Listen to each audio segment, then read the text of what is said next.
එතකොට මොන පදාර්ථය ගැන අපි කතා කළා. ඊට පස්සේ අපි කතා කරන පොතේ පදාර්ථය හැදිලා තියෙන දැන් අපි කොහේ අංශු වලින් කියලා. මෙන්න මේ අංශු වලට නමක් දුන්නා. මුලින්ම මේ නම දුන්නේ ජෝන් ඩෝල්ට කියන විද්‍යාඥයෙක් පොඩි කාලේ උගල ඉගෙන ගත්තා. ඇටොම් කියන එක නැත්නම් පරමාණු කියන එක දුන්නේ ජෝන් ඩෝල්ට කියන විද්‍යාඥයා. ඊට පස්සේ මේ පරමාණුවේ ආකෘතිය ගැන හොඳ අදහසක් ඉදිරිපත් කළා අර්නස්ට් රදර්ෆර්ඩ් කියන විද්‍යාඥයා. හරි? අර්නස්ට් රදර්ෆර්ඩ් කියන විද්‍යාඥයා. හරි? අර්නස්ට් රදර්ෆර්ඩ් කියන විද්‍යාඥයා මෙයා ඉදිරිපත් කරපු ආකෘතිය තමයි ග්‍රහ ආකෘතිය. හරි? මේ ග්‍රහ ආකෘතිය කියන්නේ පරමාණුවේ මැද තියෙන පුතේ ප්‍රෝටෝන සහ නියුට්‍රෝන වටේ කැරකෙනවා ඉලෙක්ට්‍රෝන කියලා තමයි කියන්නේ. අපි මේකට කියනවා න්‍යෂ්ටි කියලා.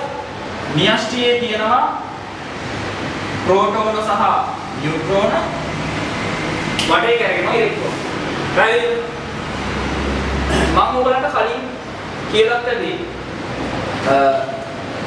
පරමාණුවක ඉලෙක්ට්‍රෝන ගත්තොත් එහෙම ප්‍රෝටෝනේ සයිස් එකෙන් 1840න් එකයි. ඒ කියන්නේ මේ ප්‍රෝටෝනේ මෙච්චරක් නම් නියුට්‍රෝනේ මෙච්චරක් නම් ඉලෙක්ට්‍රෝනේ ඊටමත් පුර. හරි? මේක 1840ට කැඩුවාම එක කැලලක් තමයි ඉලෙක්ට්‍රෝන සයිස් එක. හරි? එහෙම ගත්තාම මේ පරමාණුවක ස්කන්ධ ස්කන්ධය නැත්නම් ස්කන්ධ ක්‍රමාංකය ගැන අදහසක් ඉදිරිපත් කරනකොට අපි ඉලෙක්ට්‍රෝනය සලකන්නේ නැහැ. හරි සලකන්න බෑ ඊටමත් කුඩා නිසා. අපි බර කියලාදී අපේ ඇඳුම් වල බර ගන්න නැහැ නේද? අපි ඇඳුම් වල බර නොසලකා හරි. හරි. අන්න ඒ වගේ පරමාණුවේ ස්කන්ධ ක්‍රමාංකය දැන් මේක ග්‍රෑම් ගානක් නෙමෙයි. ඔතන මතක තියාගන්න ග්‍රෑම් ගානක් නෙමෙයි. ඒක අංකයක් විතරයි. මොකද ප්‍රෝටෝනයක් ග්‍රෑම් ගානක් බර වෙන්න බෑනේ කොහොමද? පරමාණුවක් ගොඩක් පොඩි. ඒක ඇස්සේ තියෙන උපපරමාණු කාංශයක් වෙන ප්‍රෝටෝනයක් ග්‍රෑම් එකක් බර වෙනවා කියලා කියන්න තරම් මොඩ වෙන්න එපා. සමහර බහුවර්ග ප්‍රශ්න වලදී උත්තර ලියනවා. හරි.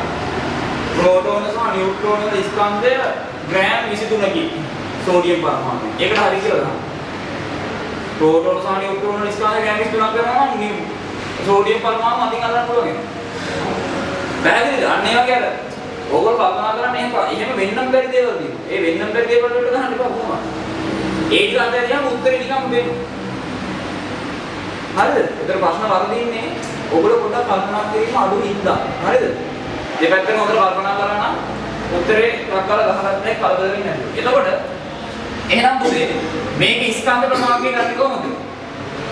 ස්කන්ධ ප්‍රමාණය ගන්න කොහොමද? ප්‍රෝටෝන ගණන නියුට්‍රෝන ගණන කියන එක තුන. පැහැදිලිද? දැන් උදාහරණයක් විදිහට ගත්තොත් අපි කියනවා සෝඩියම් පරමාණු සංකේතවත් කරන්න කියලා. සෝඩියම් පරමාණු කියන්නේ පුතේ සෝඩියම් ඉන්නේ කීවෙනියටද? සෝඩියම් කියපු ගමන් ඕගොල්ලෝ ආකට්ටාවක පාඩම් කරගන්න ඕන ඉස්සලා hydrogen, helium, lithium, beryllium, boron, carbon, nitrogen, oxygen, chlorine, neon, sodium, magnesium, aluminium, silicon, phosphorus, sulphur, chlorine, argon, potassium, calcium කියන පිළිවෙල පාඩම් කරගන්න ඕන. පාඩම් කරගෙන මම කියලා තියෙනවා සෝඩියම් පරමාණු කියපු ගමන් පුතේ ටික තියාගෙන ලියා ගන්න.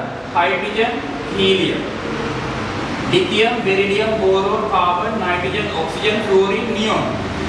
හීලියම්, නියෝන්, ආගන් කියන උච්ච වායු වලදී මේ රවුම් එක නවත්තන්න. හරි? හයිඩ්‍රජන්, හීලියම් කියනකොට මේ රවුම් නවත්තන්න. අලුත් රවුම් එකට යනවා. Lithium, beryllium, boron, carbon, nitrogen, oxygen, chlorine, neon කියනකොට මේ රවුම් නවත්තන්න. අලුත් රවුම් එකට යනවා. සෝඩියම්. පැහැදිලිද?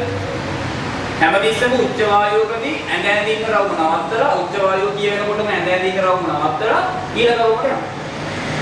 හරි? මම තව උදාහරණයක් ගන්න කැල්සියම් අදින්න කිව්වොත් hydrogen, helium, lithium, beryllium, boron, carbon, nitrogen, oxygen, chlorine, neon. Sodium, magnesium, aluminium, silicon, phosphorus, sulphur, chlorine, argon. Potassium, calcium. ඒ කැල්සියම් කියවෙනකම්ම උච්ච වායු වලින් නවත්ත ඇදගෙන යනවා. හරි? දැන් මේකේ අපි සෝඩියම් ගැන කතා කරලා මට කියන්නේ සෝඩියම් වල ස්කන්ධ ක්‍රමාංකය ගන්න ඉස්සරහම කියන්නේ සෝඩියම් වල ප්‍රෝටෝන කීයක් තියෙනවද? දැන් මෙහෙම ගණන් කළාම පේන්නේ නැහැ. ඇයි? අපි ගණන් කරන්නේ පුතේ ප්‍රෝටෝනද ඉලෙක්ට්‍රෝනද?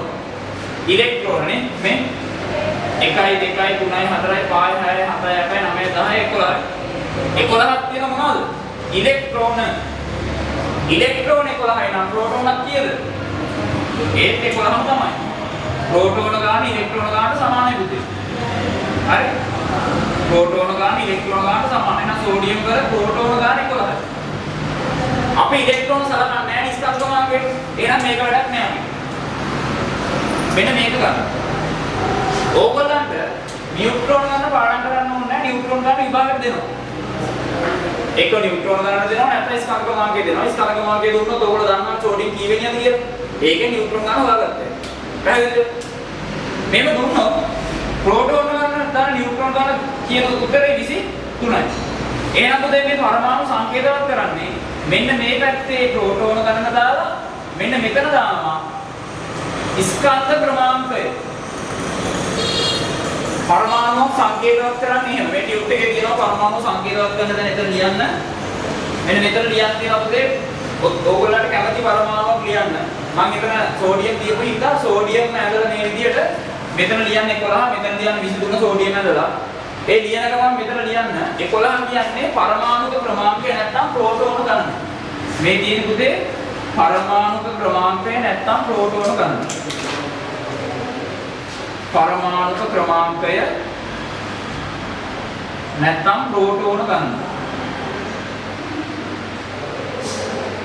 මෙතන තියෙන්නේ ස්කන්ධ ක්‍රමාංකය. ස්කන්ධ ක්‍රමාංකය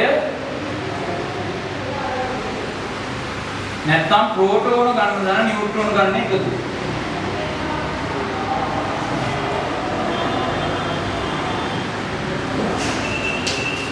ඒක දාලා ලියන්න.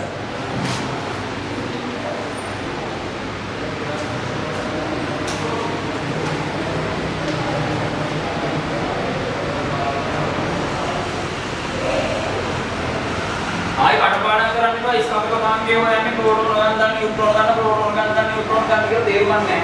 ඔයගොල්ලෝ හොඳම දන්න ඉලෙක්ට්‍රෝන ස්කන්ධය නොගිනී හේතුන ගොඩාක් හින්දා එයා සලකන්නේ නැහැ ප්‍රෝටෝන නියුට්‍රෝන එකතු විතර ස්කන්ධ ක්‍රමාංකය ගන්න කියලා. කටපාඩම් කරන්න දෙන්නේ. ඔතන වගුවේ දීලා තියෙනවා පුතේ. මේ 1936 එකයි කියලා දීලා තියෙන්නේ. වගුවේ දීලා තියෙනවා. ඕනෑම සිංහලෙන් ලියන්න මෙතන පාටිකල් කියන්නේ අංශුව. පාටිකල් කියලා ලියලා තියෙන මෙතන පළවෙනි එකේ තියෙන අංශුව කියන යටින් ලියා ගන්න මෙතන. පාටිකල් කියන අංශුව. හරි. මෙතන රිලේටිව් charge කියන්නේ පුතේ සාපේක්ෂ ආරෝපණය. උඩින් ලියා ගන්න. සාපේක්ෂ ආරෝපණය. රිලේටිව් charge කියන්නේ සාපේක්ෂ ආරෝපණය. හරි.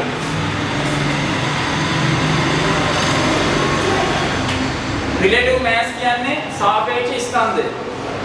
රිලේටිව් mass කියන්නේ සාපේක්ෂ ස්කන්ධය.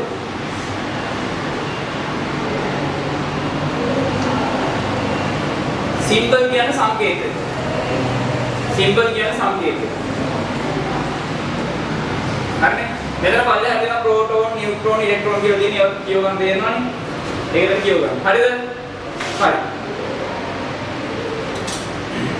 ඊට යන වගුවක් දාලා දෙනවා පුතේ. බලන්න මෙතන යට වගුවක් දාලා තියෙනවා.